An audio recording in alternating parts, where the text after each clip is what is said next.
Hi, I'm Laura and I am ADHD AF. Seriously. In the interim between seasons 2 and 3, I've created these micro interviews to use the platform to share useful information to the ADHD community. I'm just a late diagnosed ADHDer sharing my lived experiences, which means I'm not a psychiatrist, therapist, or coach. I am not trained or even emotionally equipped to offer advice or support. And that's why I've gathered these golden nuggets of information from people who actually know what they're talking about. There will likely be swearing and sensitive subject matter, so please have a read of the description of each episode before ingesting these juicy morsels of information, or in other words, tidbits.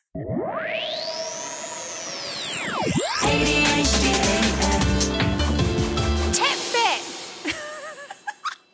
I have been blessed with the presence of Dr. James Brown because actually I realized how much I ramble nonsense on this podcast, and as I have a platform, I have a responsibility to actually get some facts in here. Thank you for joining me, James. I really want to call this back to basics, but every time I say basics, I say bitch, and I do it. So back to basics, don't say bitch.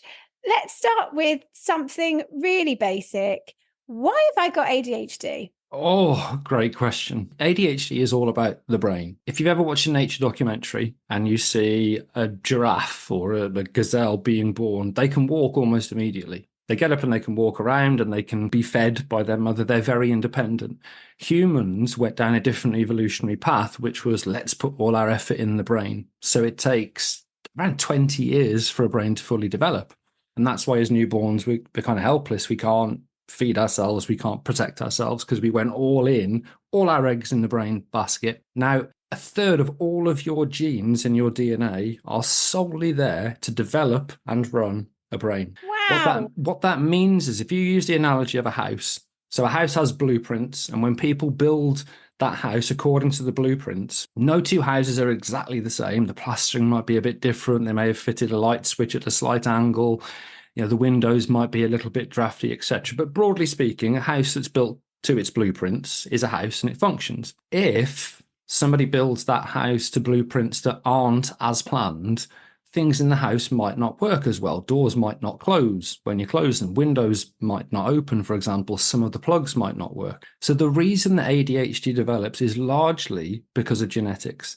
And that means that a number of different genes whose job it is to develop a brain and to run a brain don't work as they were intended to by evolution. And what that means is that your brain, my brain, our brains all developed just slightly differently to what would be deemed the typical brain development. And this happens in the outer parts of the brain mostly. The outer parts are the bits that control executive functions, planning, organizing, attention, cognitive inhibition, and all the things that we generally struggle with. So as our brains develop differently, largely because of genetics, but also because of some environmental triggers, it just means that our brains look and work slightly differently to what would be considered like a typical brain. That's so fascinating. I know there's a statistic about the likelihood that your parents have ADHD, that it's, you know, if you have ADHD, then any first degree relative is 5 to 7 times more likely to also have ADHD than a member of the general public. And we know that the genetic risk in rabbit ears, that'll annoy Alex, of developing ADHD is between 70 and 80%. So we know that from twin studies. If you take a set of identical twins that happen to get adopted into different homes, if one of them has ADHD, the other has a between 70 and 80% chance of also having ADHD. So it is a kind of a hereditary familial condition or disorder. So with these cold, hard facts, it's indisputable that ADHD is real. If you're actually sensible and look at the science, then yeah, there is so much evidence that even from a behavioral point of view, that we behave differently to the vast majority of the population. Even if you see it in that kind of almost like a syndrome, a collection of behaviors, it's obvious there are differences.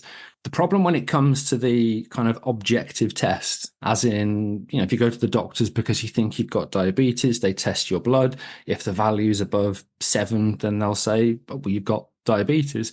We don't have that objective test, largely because even though there's loads of science from scanning brains, from using various different methods that have shown there are differences. It's always the same areas of the brain that come up, and it's always the same issues, that these brain areas aren't as well connected, that these brain areas look just fractionally different and function just fractionally different. The problem is that most of those studies are quite small. Now, if you gather all that data into one big study, it's very clear that we do have objectively spottable differences in brain function, but that's not sufficient evidence yet that healthcare systems are happy enough to say, well, let's scan that brain and see if it looks like ADHD. But in theory, you could scan a brain and see. Well, we do. I mean, we do. The best example relatively recently, I think it was last year, a really big study in about 1,700 people, which is big when it comes to brain scanning, shows something called a lack of neural pruning. Now, what happens as we grow into adolescence is the brain cuts any neurons or nerve connections that aren't needed, which have just developed kind of by mistake or which aren't functional.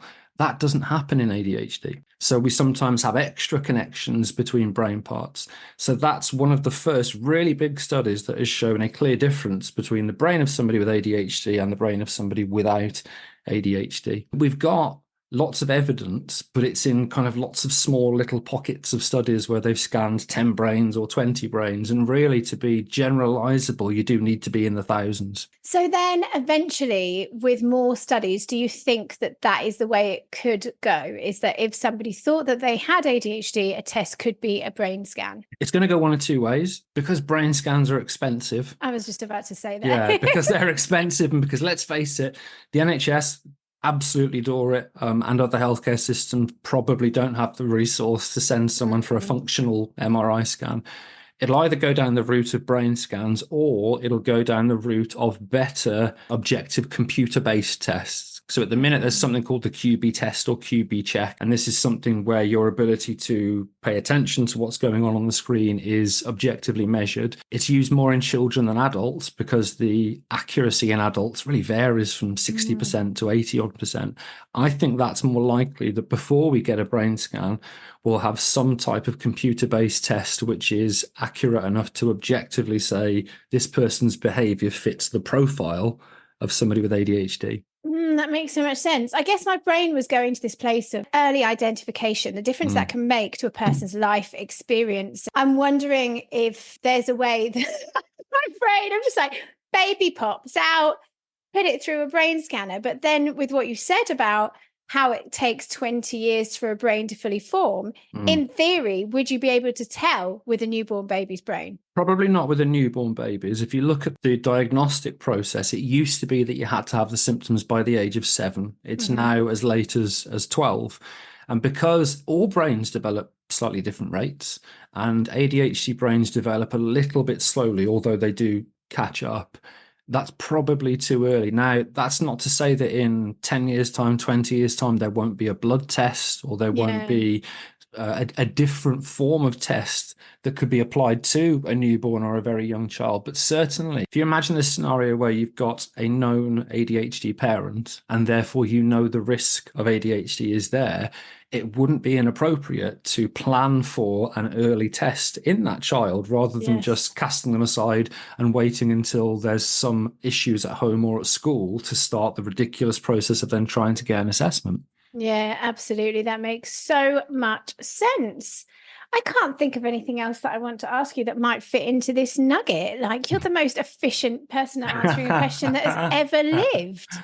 I feel like if I ask you anything else, it's going to go off on a different tangent. Is there anything that you want to add to my random question? It's almost impossible to overstate the importance of this, because the people with platforms that often very publicly talk about ADHD not being real, ADHD, being a trendy bandwagon. One of my favorites when I recently spoke to Times Radio was that they said, aren't we just pathologizing a lack of resilience in people? Yeah, it's the kind of we didn't have it in my day approach. This is really powerful because we don't have societal acceptance of ADHD yet. People are now aware. So people are aware that it's being talked about, but that doesn't mean people accept it. Pretty much everyone listening to this will have encountered somebody that will either challenge or diminish their ADHD, whether it's, well, we're all a bit ADHD, or whether it's, well, I do that, or whether it's, yeah, but it's not real, is it? We've all faced that. And that comes from a lack of societal acceptance. It's going to take time to get there.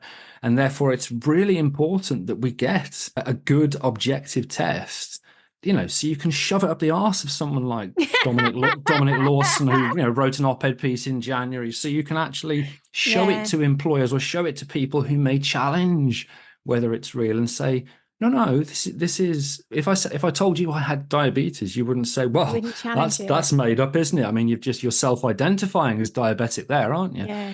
So it's really important that we get this. 100%. Thank you so much for that. I look forward to getting back to basics. Bitches. Just say bitches. You keep on doing what you're doing because you're fucking awesome. I actually feel really, really depressed that you haven't cried. I did cry a little bit. A little bit, that's fine. A little bit, okay, I'll take that. It's like it's enough of a win for me to feel that honestly, they welled up and then I pulled it back.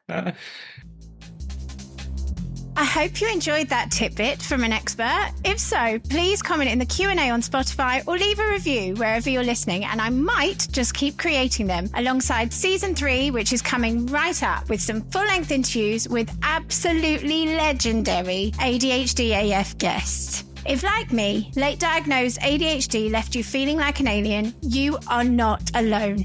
Come and connect with the community at ADHD AF Alien Nation Live Tour, an intergalactic, huntastic expedition invading 14 UK cities this spring-summer to raise ADHD awareness and connect local ADHDers. Tickets are available via the link in the blurb of this episode and on ADHDisFemales.com/events.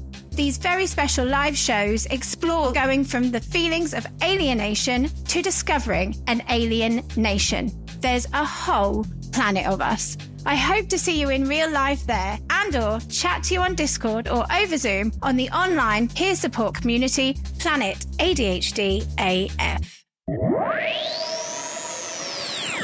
ADHD